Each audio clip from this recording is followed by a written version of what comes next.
ఈరోజు అమ్మ వాళ్ళకి రెడీగా ఉండండి, బయటకు వెళ్దామని చెప్పా. ఎక్కడికి రా అని అడిగారు. నేనేం చెప్పలేదు ఎక్కడికి అనేది.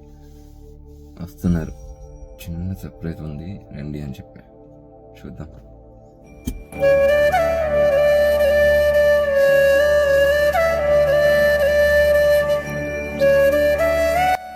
చిన్నప్పటి నుంచి ఎక్కడైనా హెలికాప్టర్ తిరుగుతూ ఉంటే చేతులు లేపి ఊపుతూ ఉండేవాడిని.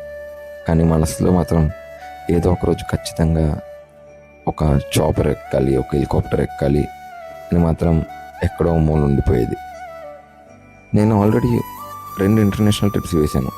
అందులో 6 ఇంటర్నేషనల్ ఫ్లైట్స్ మారాను అండ్ అట్లాగే 2 డొమెస్టిక్ ఫ్లైట్స్లో ట్రావెల్ చేశాను.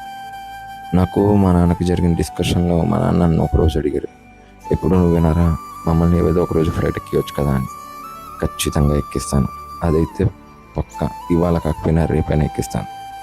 సో దసరా పండుగ అని చెప్పి మన ఊరు విజయవాడ వచ్చినప్పుడు ఇంకా కొన్ని హోర్డింగ్స్ చూశాను, హెలికాప్టర్ జాయ్ రైడ్ అని.